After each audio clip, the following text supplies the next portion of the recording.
So we're talking with Vladyslav. I'm sorry, pronounce your last name for us, please. Starodubtsev. Thank you.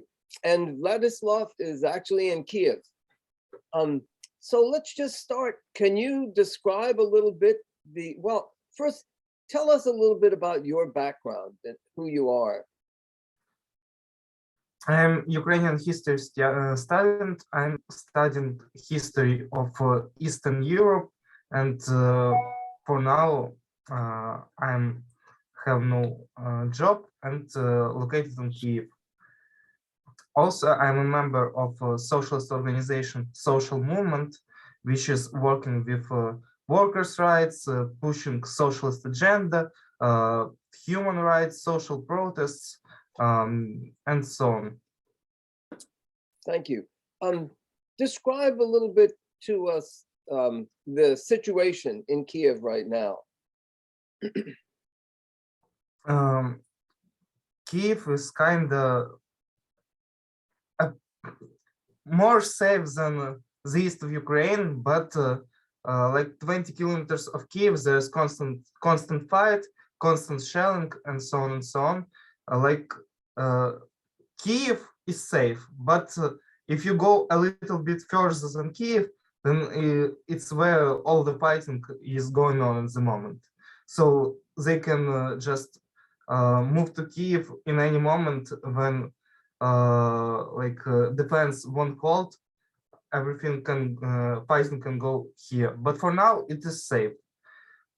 Apart from this, from time to time there are rocket firing at Kiev, but it mostly like this missiles that fire only on direct targets. Mostly they're getting on civilians, on hospitals or houses, and their accuracy, if they're firing on the military targets, is near zero. They almost every time getting to some civilian place. But most of these rockets are being shot down by anti-air defense. So yeah, it's kind of safe. Do you have, here in the West, we're getting, one general picture, but do you have any sense militarily how things are going? Or what is your view from within Ukraine? I think it's like situation more or less stabilized, and for now Ukraine side is winning, and if everything will continue in such pace as now, then it probably will be or ceasefire and then peace talks, or straight up Ukraine win. But Russia can mobilize and send there another attacking group, another invasion, and in this situation, in this variant and this scenario, everything could go like in any direction and everything could happen. But for now, this attack group that for now attacking Ukraine is mostly it won't occupy fully Ukraine. It won't take Kiev. Mostly Ukrainian side winning, but also Russia can mobilize at any moment, and things can change drastically at any moment.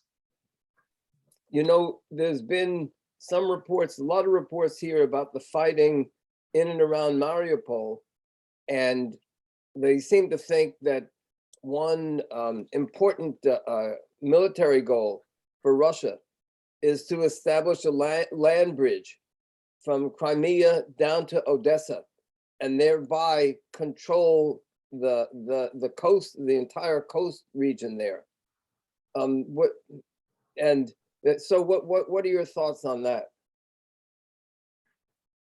I think it's possible that Russia could achieve their goals on the southern attack ground in Ukraine, but on the other attack groups, they're complete failures. Also, to like get stronghold in the south of Ukraine, Russian forces need to capture Nikolaev, and they have a big problems with this. I think that Mariupol, they can capture Mariupol. It's a possibility. It's a very big possibility. But we will see what will happen in the short time. Will Mariupol hold or not? I've seen two different analyses here as far as the military perspectives. One says that over the coming few weeks, that Russia will be able to move more of its artillery towards the front, towards the battle, and that will give it a major advantage. Another analysis says that as time goes on, their supply lines are coming under attack, and therefore what's at the battlefronts is getting extremely weak, lacking fuel, food, and so on. So what's your view on that? Both of this analysis is pretty correct. Russia can mobilize or move reserves to cities that close to their borders or their positions. Like for Mariupol, it is no such like supply problem to send more artillery or more manpower.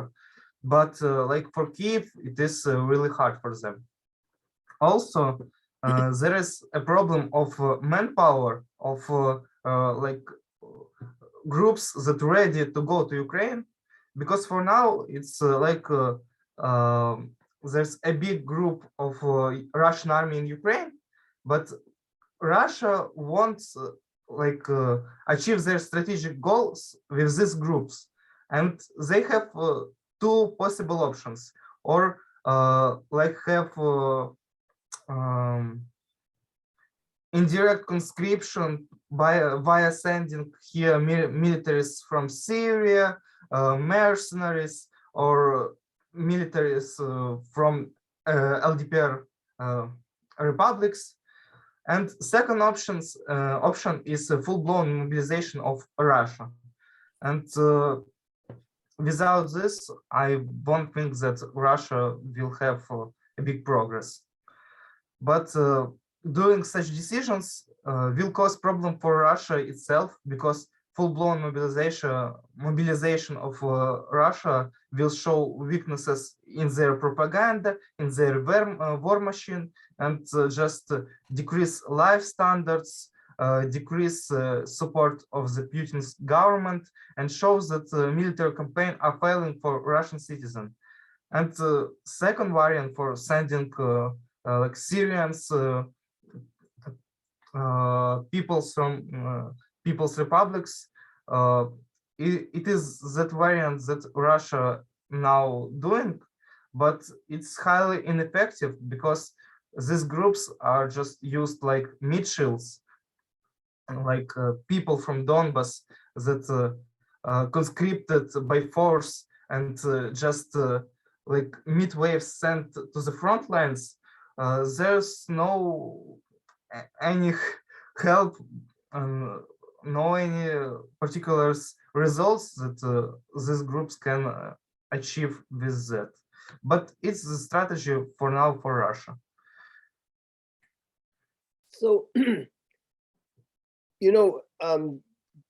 I've seen some reports that indicate that Russia seems to be maybe moving towards what was done under Stalin of massive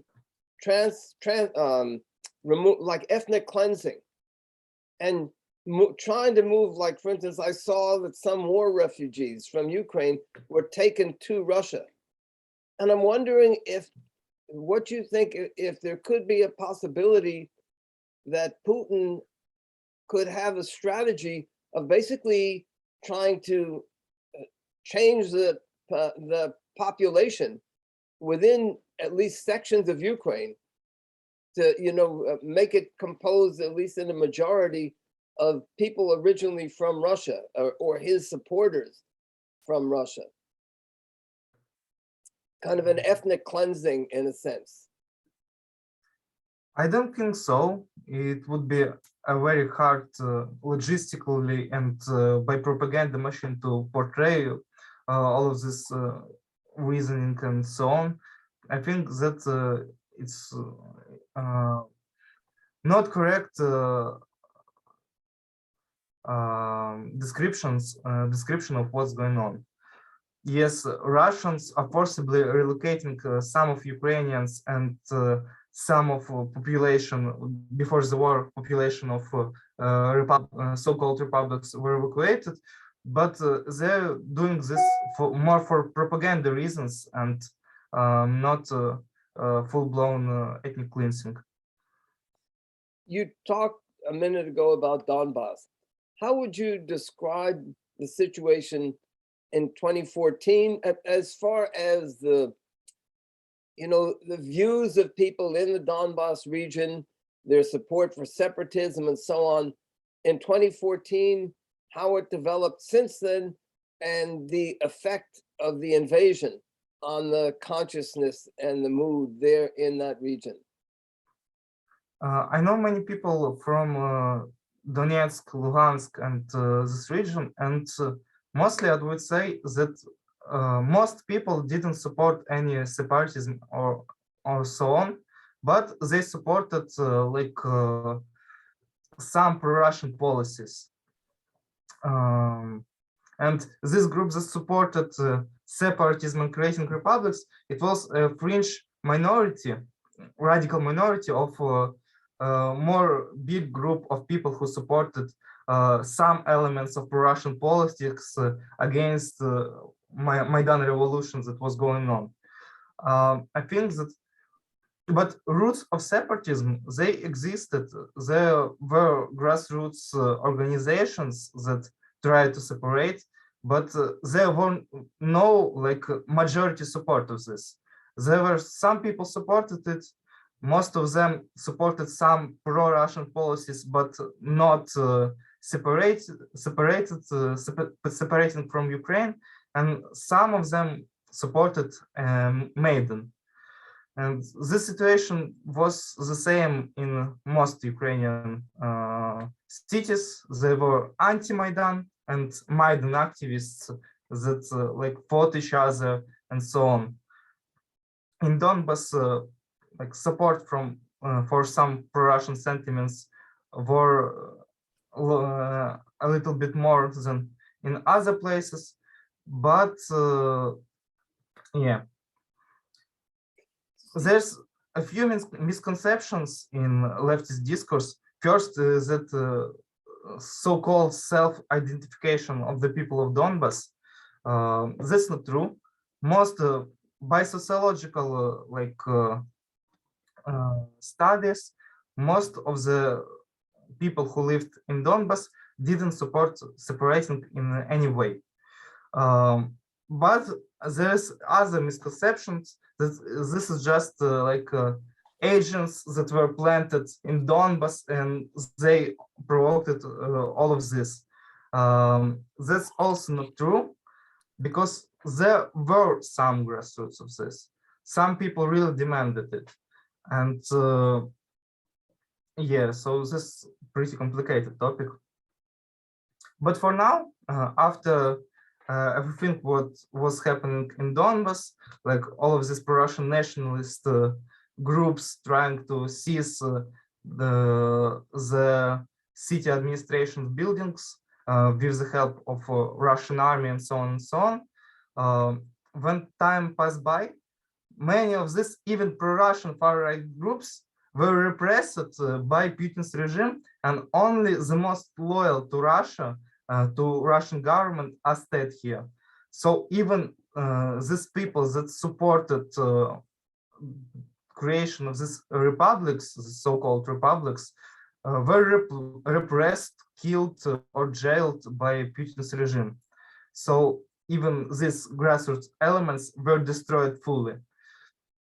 And for now, the so-called republics is more like totalitarian states where there's no freedom of any political subjectivity, of any pluralism, of any discussions, and most people just living in very depressive state of this political field of political repressions and political apathy and so on. There's been some talk on the left here, well, quite a bit of talk on the left here about the Azov battalion, and the picture is painted that all the forces fighting against the separatists are really dominated by Azov and by fascists. What's your thoughts on that? For now, or in like 8 years ago? Well, both. Okay, 8 years ago, Azov and other nationalistic battalions were just like a jumping point for everyone who wanted to defend their country. They're just organized faster than others, and many people who had apolitical views, even left-wing views, used Azov as jumping point to get to the front lines and try to defend against Russian aggression. And I'm sorry, try to defend against what? Russian aggression. Oh, okay. And because of this, Azov battalion became really this influential structure, because it's one of the first organizations that done anything when this so-called republics and insurgency started, because Ukrainian army was non-existent at this moment, and most of the fighting were done by these nationalistic battalions. So they gained this influence, this momentum, and many people jumped from this to these nationalistic battalions. I'd say that in Azov, only a fringe of this organization are actual neo-Nazis. This a big part of them is apolitical, and even some of them 8 years ago were left-wing anarchists fighting. But there were neo-Nazis battalions that committed war crimes at that moment, and so on. It also took place in the time, and military was disorganized, so like Ukrainian high command cannot do anything about this. But it ended pretty soon.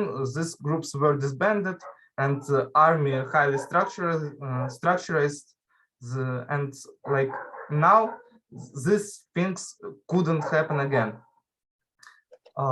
Azov at the moment is stationed in Mariupol, and from what I heard from my comrades, in even the left wing, they're pretty supportive. How it's strange to say, but we fought Azov in peacetime, but for now they're defending Mariupol, and they're just a part of the army, and we are trying to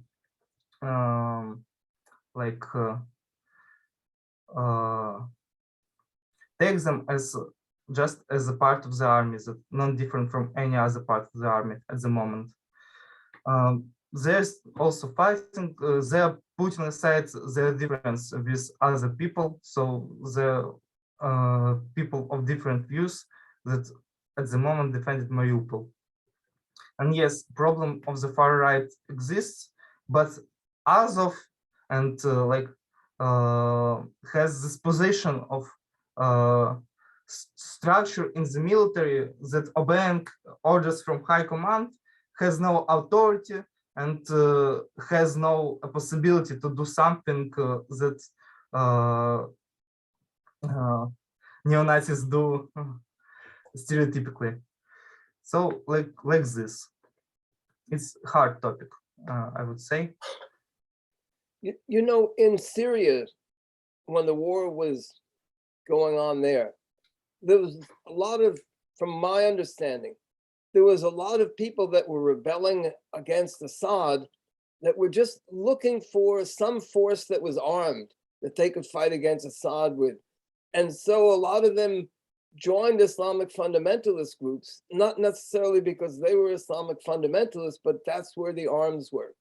Would you say it might be a similar thing with Azov? Yeah, absolutely. But there's a difference that Azov is a part of Ukrainian army, and Ukrainian army is apolitical, and also it's highly structurized. So it uh, doesn't give a possibility for autonomous actions or promoting their ideology. It's just a fighting group. They have a prestige for now for their fighting, and this also helps to spread far-right propaganda. But they are not the force that, like after the war, could do anything. Mhm. To go back to Donbass, and then I'd like to go on from there, but some people here have said, have called, or here in the West, have called for, if the fighting ends and if Russia is expelled, to, on a democratic basis, to have a referendum in that region as to the status of that region. What is your view on that call? There are two problems with this. First, even three. First problem is about the people who left Donbas 8 years ago, and many Ukrainians left, and people who were killed, and others. That opinion wouldn't be in this referendum. So what to do with this? All the refugees, like there were millions of refugees fleeing Donbas when the war started. What to do with them? What to do with their homes that they left, and how to count them? Mhm. It's a first problem. Second is about this region. 8 years lived under totalitarian regime with this totalitarian propaganda, with this machine that disallowed any discussions, any political groups, any political pluralism, and so on and so on. So people even haven't have no didn't have a possibility to hear alternative views, to hear some discussions, to interchange some opinions, and so on and so on.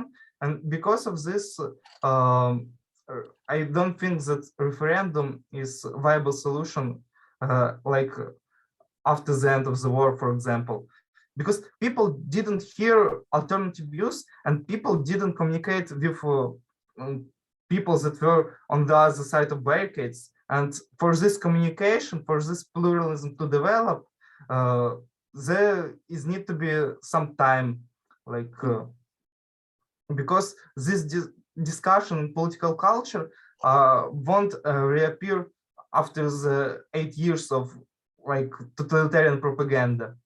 And I think that if such referendum needed to be took place, then it should be after like a few years after the liberation of this territory. Maybe some UN forces should be developed, and people from the Donbas regions that lived under occupation should discuss with people that returned after the war to live in their region, and so on and so on. And only after that, such referendum should take place. And third problem is a political one, that it would be clear that Russia can attack any country and force in their territory to have a referendum. It would be not a great thing for the international law to have such a precedent. And this also needs to be taken in account.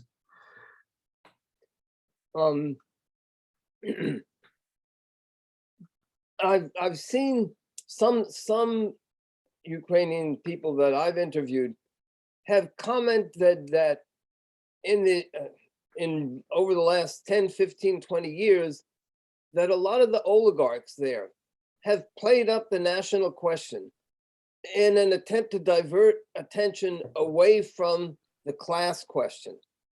Do you, and that they have had a certain degree of success in that? I mean, it's not that different from what you could call the oligarchs, the capitalists do here in the United States, for instance. But do you agree with that assessment as far as Ukraine? Yeah, I think that capitalists and oligarchs will use any means to push their political and economical goals. I don't want to play this too far, like some people playing this very nihilistic position that all nationalities is something created to divide the working class and so on and so on. There are real problems, and they're existing. For example, like Ukraine needs to be decolonized and have this discussion about this, and so on and so on. But yeah, there were a lot less this conflict based on language, nationality, and so on. Um, like 10 years ago, and they really developed in last time. But it's not only oligarchs. There's also a geopolitics. Like when Russia attacked, there was a reaction, like growth of nationalism in our country, and there's just a lot of factors that develop on this everything. And oligarchs, of course, they're using it. They're trying to play their cards in this situation and to make the most of like what's going on. Yeah, sorry for a little bit not clear, not defined answer. I sleep very bad a few last days. So yeah. No, no problem, no problem. You said you slept badly. Yeah. Just for other people who are listening to this, explain why you slept very badly. Yeah, the rockets on the streets, like in every hour something blows up or something fires, and you hear all of this noise, and it's very different to sleep in this situation. First, you are feeling that one of the rockets can fire at your building, and that's and second is just noise, that all consistent noise of war, that of sirens. Of, yeah. Well, to return to, thank you for that explanation. And you have my sympathy and solidarity with that. To return to what we were discussing, how would you describe or characterize the issue of workers' rights and the class struggle as it was developing up until the time of the invasion?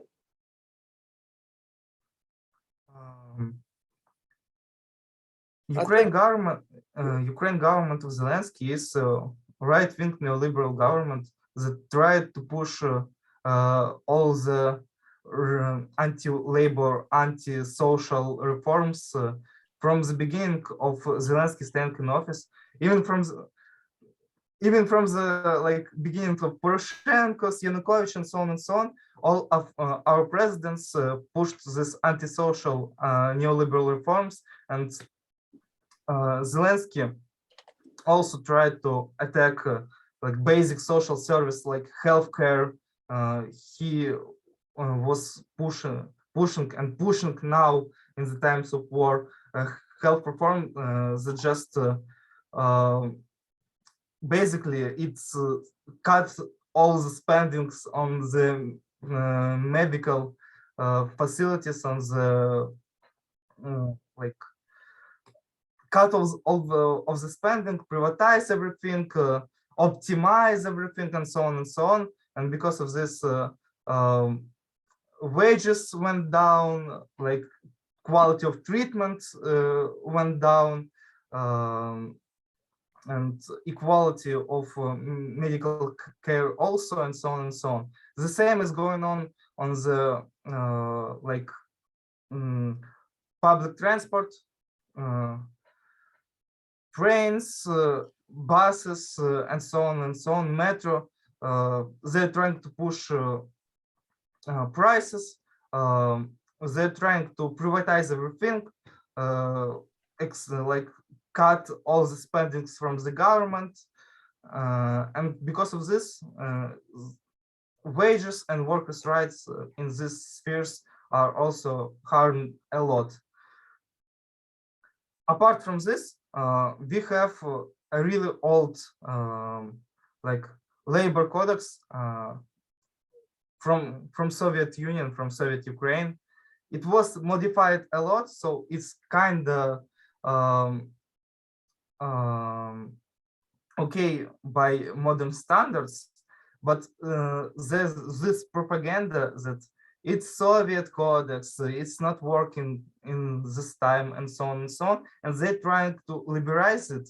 By liberalize, I mean just destroy any notions of defending workers' rights in this codex and push all on neoliberal reforms that you can hire workers on like 12-hour day without any compensation. You can just thrown out for worker from any work from for any reasons, not to pay, to have like 0 hours contract, and so on and so on. So there was a constant push for anti-labor and anti-social reforms in Ukraine for past 20 years, and especially in Zelensky time. So yeah. And how has the war affected all of this? It streamlines this process. Zelensky trying to push this law that basically just destroying this old labor codex and creating new for wartime. According to this new codex, bosses can fire any worker and by any reason at any moment without compensations. They can have 60-hour working week, and so on and so on. And this is a very horrible precedent that could be continued after the war. So yeah. So how do you believe what do you advocate for the working class in Ukraine as a response to, on the one hand, the tax on workers' rights, and on the other hand, the invasion from Putin? What do you believe is the correct response? It's really hard to respond to this in adequate manners at the time, because worker class isn't organized enough to counter this all reforms, especially in this time, and doesn't have enough influence in society to push their agenda. We have these big confederations or federations of trade unions with millions of members, but they are so passive that they didn't even wrote a letter about this. They like, yeah, these reforms are bad and so on and so on, but they didn't even do statement to say that they're against it and so on and so on. So it's we have very passive trade union, most of the trade union organizations, and very weak this workers culture of like workers protest and so on and so on. And without strong trade unions, there not a lot to do with this.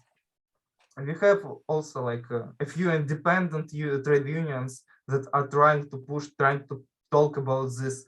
They have influence. They can push government, and they will be listened to because they have a power. They working. They can organize a strike and so on.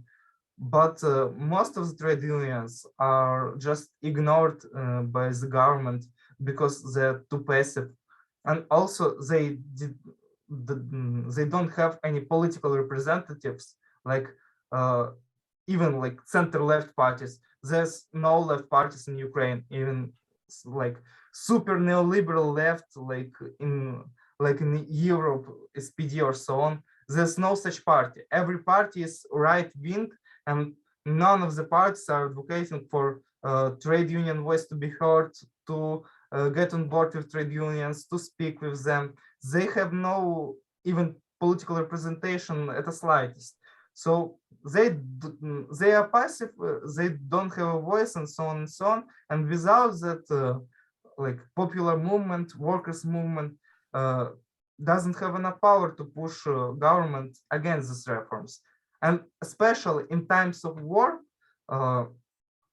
it's even harder because it's wartime. It's like if you go on strike, you government will say that you're sabotaging the war effort, and government would be right in this situation because trade unions should be, before this have the influence and make the government to at least consultate them about these reforms. But because of our trade unions are so passive, nobody is dealing with them like whatsoever. I think you have similar problem with AFL-CIO in United States, so you can understand this. Yes, I mean, I was just, what was going through my head was, well, he could be talking about the United States with that. You know, some people call it the AFL-CIA, you know, like the CIA. And they really do function as, you know, especially internationally, like the labor wing of the State Department. And domestically, it's a very similar thing. I believe what we need here is a mass independent workers' party. We are So working I on don't know this. if that would apply in Ukraine also.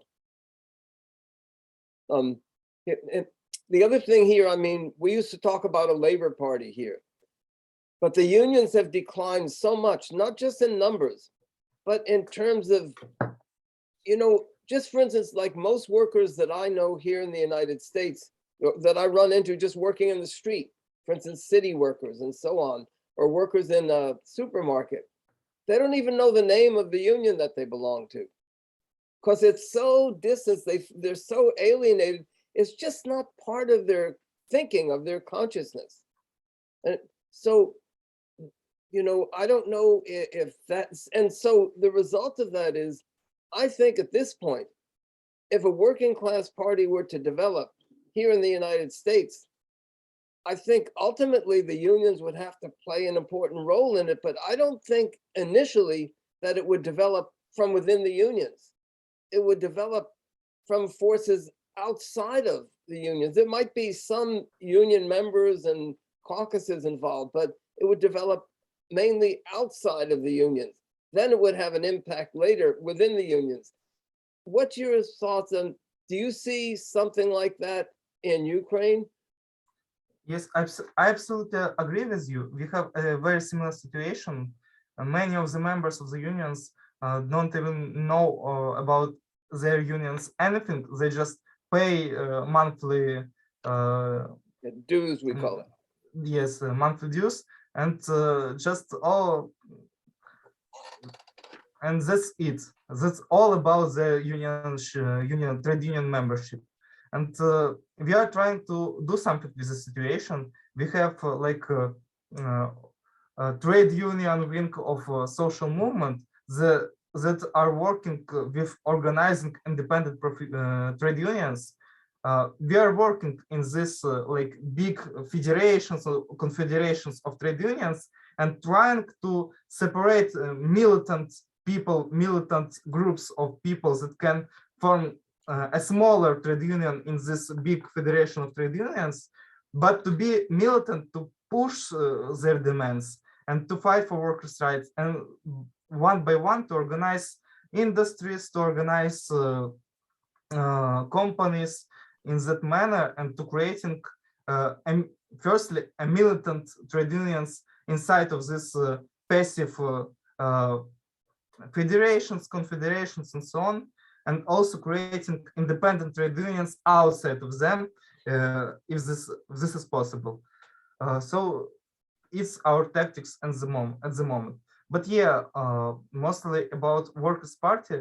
I think also that this party would come outside of unions, of left-wing intellectuals, of social activists, of people that are familiar with political work, with organizing, with social protesting, that have experience in this field and have knowledge. Many of our trade unions are apolitical and their members are apolitical, and they're just in this structure. If you like a left-wing activist or someone who joins this passive trade union, you're probably to become passive if you don't have a strong organization behind you that can help to push this union to do something. So it's more like very passive, very pro both trade unions that we have. So to do anything, of course, we need to outside organization to push some members of trade unions, like to separate and create a militant wing of trade union, or to create a new trade unions, and then to create a workers' party. The established unions, the conservative ones that you're talking about, are they mainly like descendants of the old Soviet era state-run unions? Yeah, absolutely. There's this Soviet culture of trade unions. You may know that in Soviet Union, trade unions play a role of like a state bureaucracy, and they controlled production like bosses, and their role was of control, not of defending workers' rights. So we have this culture that many people associate trade unions with what was in Soviet Union, and saying like, we don't need trade unions because we don't want Soviet Union again. We remember these trade unions that they're like most active resistance was to give someone a possibility to go on the vacation, and that's all. Trade unions like in Soviet Union were giving like 13 wage. I don't know if this thing exists in United States, but it's a wage for this, for like have a good stance in work and working good and so on and so on. They have 13-month wage, and they gave a vacation for top workers and so on and so on. And most of the unions at this moment, like 30 years after the collapse of Soviet Union, have the same thinking. They're thinking they just a bureaucracy that doing the same thing. And many people outside them also think we don't need trade unions because we experienced this 30 years ago. It wasn't so great. Why we need them? It's just a bureaucracy. Right. And we are trying to fight this as much as we can. How would you say the invasion and the war has affected the class struggle?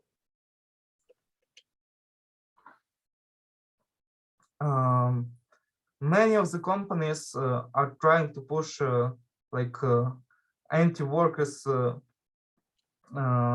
propositions and so on and so on. Many of workers haven't been paid in the times of war, so businesses is working, but their wage they didn't get any wages what's on for this month or even for previous month, for February. We have some examples of shops or like small or middle business in Kiev that used war as an argument for not giving wages for February. War started on 24th of February, and they're saying, okay, war started, so we won't give any wages whatsoever because this war, this like extreme situation. So yeah, and just fired many workers without paying anything. The same goes even to state workers. Many of medical workers are underpaid or not paid at all at the times of war, also because of administration, also because of government want don't want to give much money to social spending, like to state companies and so on. And it's really hard to fight against this in times of war, because anyone has like main enemy and main thing to be worried about. But also we are trying to push at least limited class struggle where is possible, like collective letters or just very soft strikes or something in this key that is possible to demand the full payment, wages and so on. And because Ukraine has a pretty good like democratic framework, in some cases we can push these demands even in wartime, but mostly it's very hard. But has the war made it more difficult to encourage workers to organize as workers against the attacks on the working class? Yes, I think that most of the work, like 30 or 40% of the businesses are closed at the moment because of the war, and many people left without any job and without any wages and so on, and they just don't have a work to organize in and so on, and have have not any guarantees at this moment. So it also makes a very big confusion, because like we can have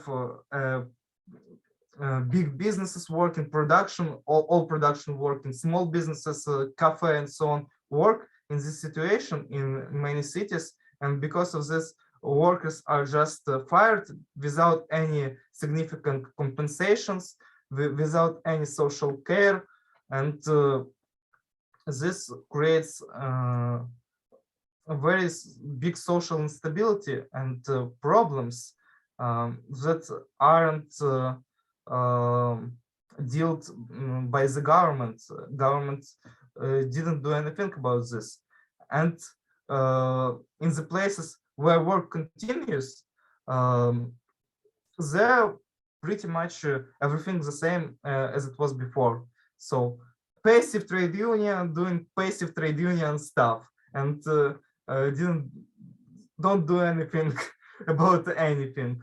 And in places where there were independent militant trade unions, there everything is okay. And yeah, but what I'm asking is, would workers now be inclined to feel like, yeah, you're right about that, but right now we need to focus on fighting the Russians, and yeah, absolutely, we'll deal with absolutely. that other after the war is over? Is that a broad attitude now? It's like a 50-50. Some of the workers are actually writing us social movement for consultations, for help, and they're trying to organize in like a limited possible way, but trying to push their demands for just like wages, because you need to have a little bit of stability in this wartime. But if it's something less important than wages, that then this is absolutely ignored, like conditions of the work or so on. Yeah, so some organization and some fighting for workers' rights still existed, even in the situation of the war, but not much. Only about like problem about survival. Like you need wages to just pay for your living. Yeah, and when war started, even these passive trade unions, they mostly saved their structure, and in many places everything works as usual. Some people have described to me a broad feeling, especially amongst the youth, to join the army or like the, I don't know what you call, like the National Guard, to fight against the invasion. And they've described it as being an overwhelming view. Do you agree that that is a strong mood there? Do you agree that that mood exists, number one? And number two, what is your view on youth and workers focusing right now on like joining the army and so on to fight against the invasion? So that's two questions there. Okay. Firstly, like most of the people tried to get in the army. I tried on the first days of the war to get to the army, but I was you don't have any experience, go away, because there was 4 hours of waiting to get to the place when you can sign up to the army, because such many people want to join to defend their countries and defend their country. And the same about trade unions workers. Workers like, for example, in Kryvyi Rih, from trade union, I don't remember which exact trade union, but they just like 20 people go to and join the army right away. And there very strong mood of patriotism, of will to defend your country amongst the workers, amongst the youth, amongst everyone. And yeah. So you're saying despite all your criticisms that you tried to join the army anyway? Yeah. You need to defend workers' rights, and also you need to defend your country. These two things that you need to do at this moment.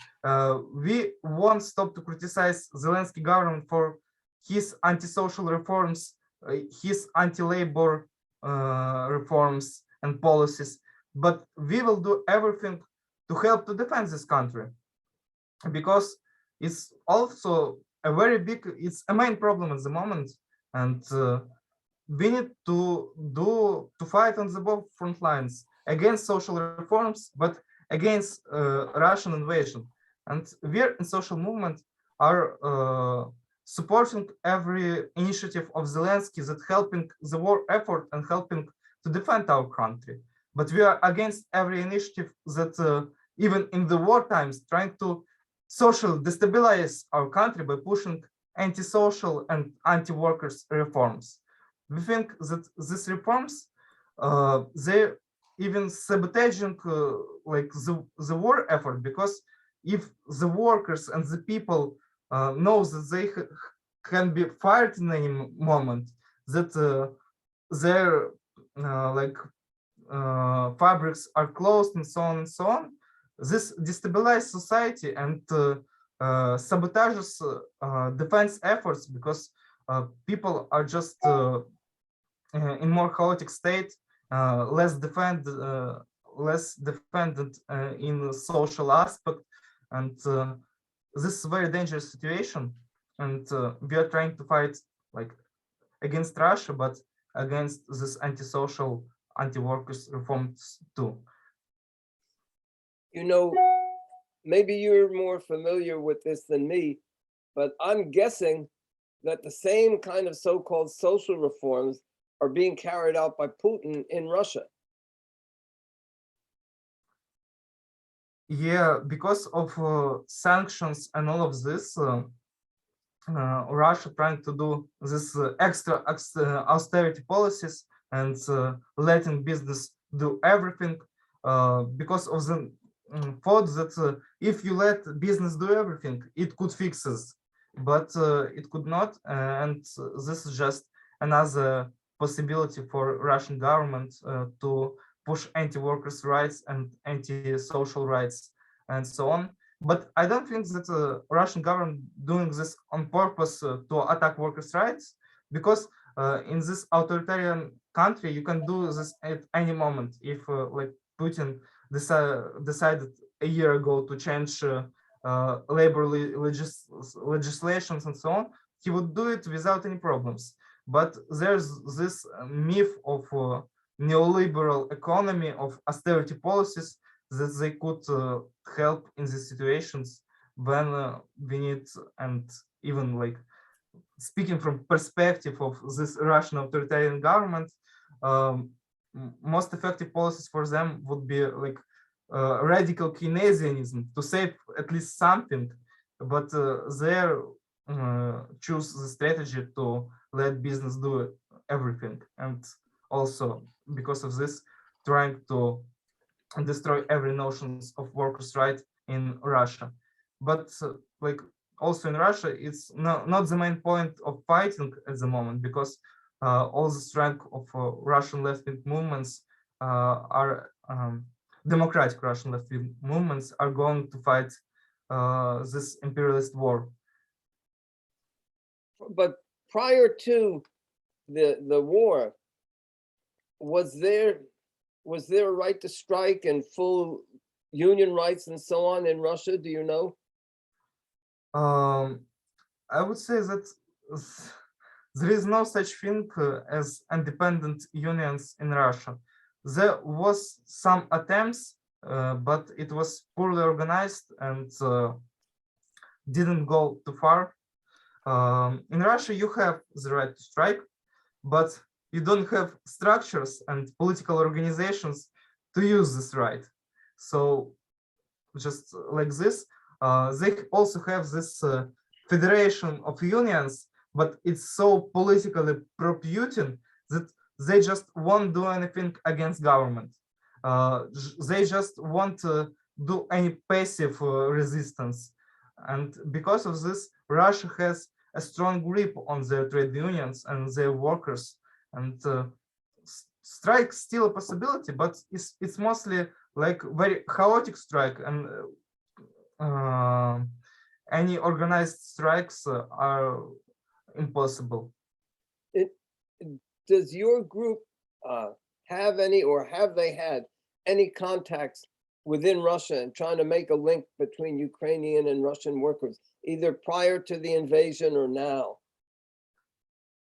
We are constantly contacting Russian socialists, but yeah, they are trying to organize workers class in Russia, but because of authoritarianism, police state, and so on and so on, it's a lot more harder than in Ukraine, and it's nearly impossible. And there at the moment and before the war, try to do more like short-term problems, like how to save their organization in a new wave of repression, rather than push this workers' agenda or organizing working class, because in that climate of police state, police repressions, it's very hard thing to do, nearly impossible.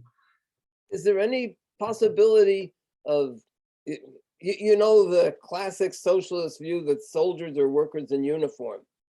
Is there any possibility of making any contacts through the Russian soldiers that are in Ukraine?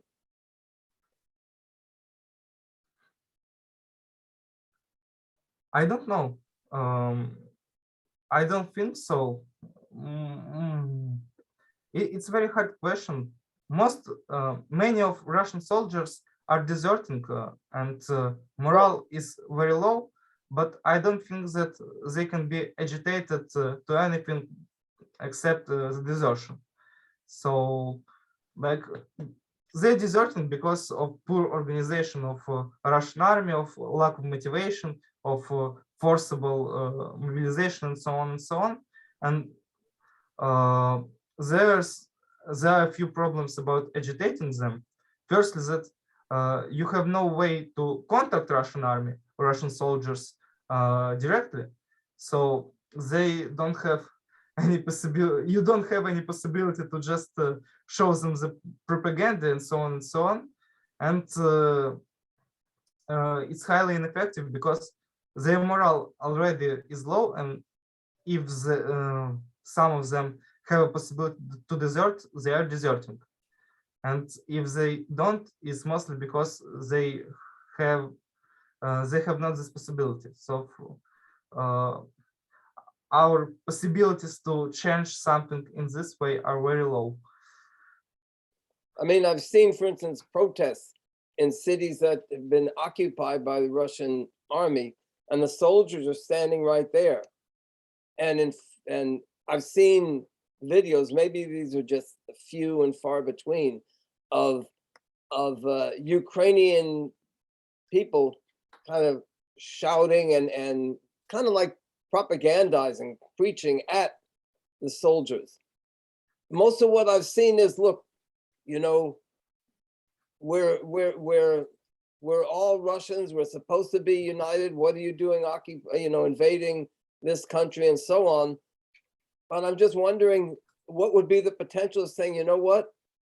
You have a problem with oligarchs running your country. We have the same problem here.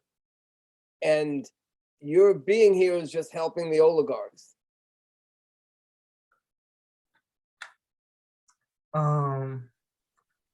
I probably don't think so about this possibility, at least for now, because there's a strong presence of Russian patriotism or Russian nationalism and so on. After these protests and mass meetings of people in the occupied cities, I think that soldiers of Russian army morals is very low because they understand that they're the enemies here, that nobody wants to see them, and so on and so on. But I won't think that they would go against their government or policies of their government in this situation because of this nationalistic things about propaganda and so on and so on. But this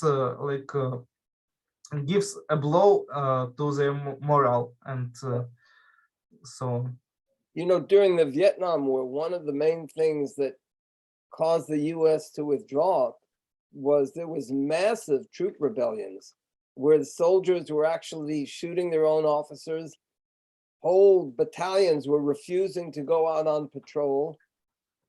And anyway, I'm just wondering if something like that could develop in Ukraine. It's already happening. There are some battalions that just don't do any orders, but not because they're against their oligarchs or against their government, because they're fearful of what could go if they will attack to other position, and they just don't want to die for no reason in another country. Yeah. This. That was what started it in Vietnam. And I read reports and heard reports that old troops like battalions or whatever, when they were told to go out on patrol, they actually had contact with the Viet Cong, and they made an agreement. We're going to go out on patrol. We won't shoot at you if you don't shoot us. So they just walk around and come back, and that would be it. I probably don't think that at this time of the war something like this would happen, because of this notion of occupying force, and nobody would tolerate them in this manner and speak like this. And probably I think that such development is possible if war will go for too long and Russia will be destabilized somehow. But at the moment, I don't think that such cooperation is possible, because people that go in Ukrainian army have a strong associations that Russians trying to occupy their own country and so on and so on.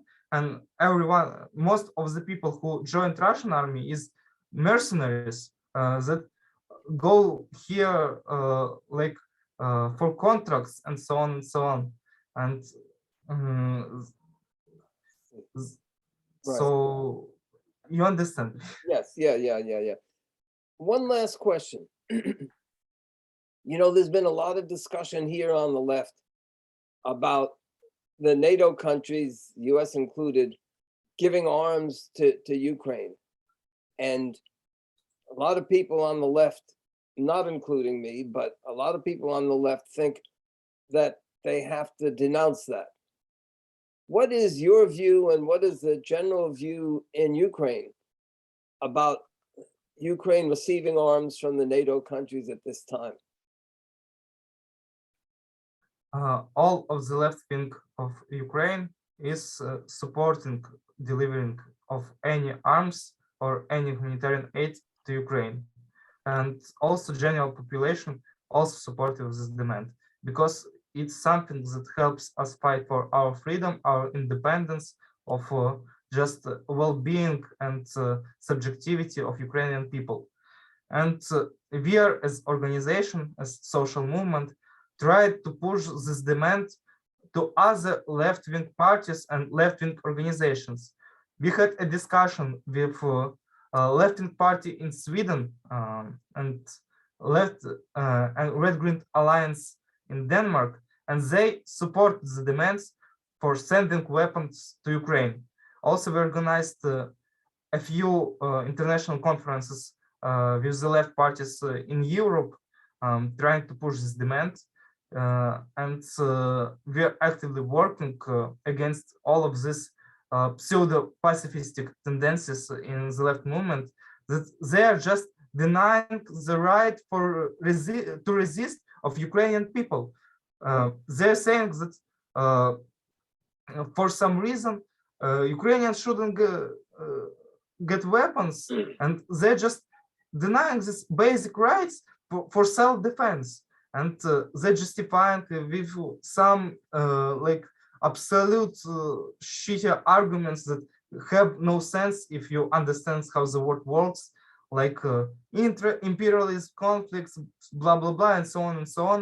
And this mostly used to hide ignorance and colonial thinking of some on the left. Just to make it clear what my view is, that anybody that says that the NATO countries should not give arms to Ukraine, what they're really saying is that Ukraine should just lie down and surrender. Yes, absolutely. That's my view. Absolutely.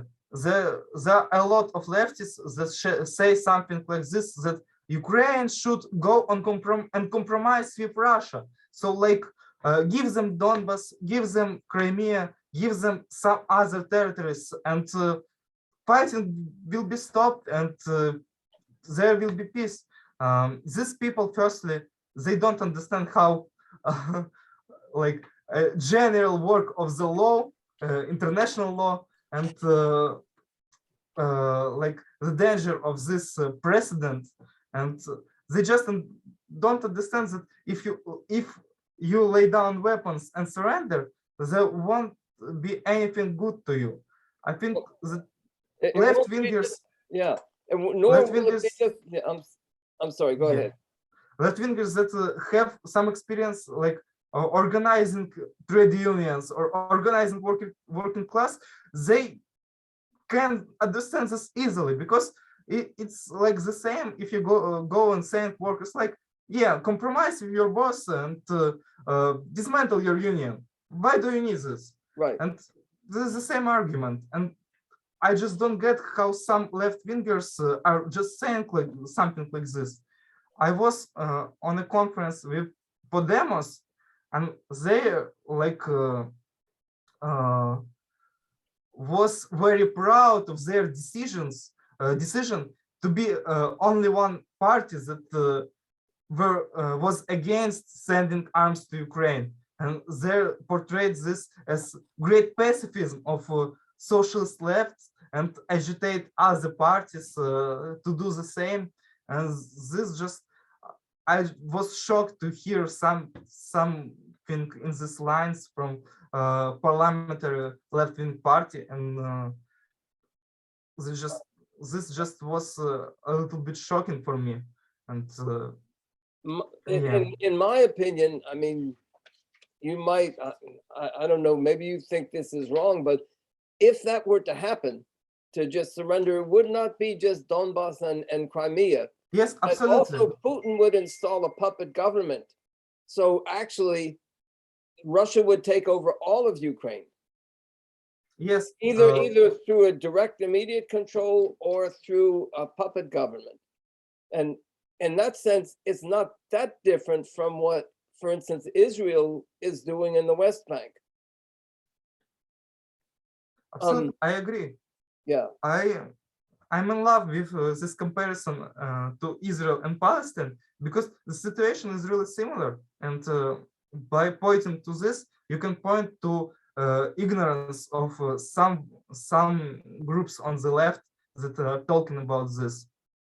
It's mostly like they have just this very pro-Putin, pro-Russian sympathies that they were wanted to hide by some reasoning.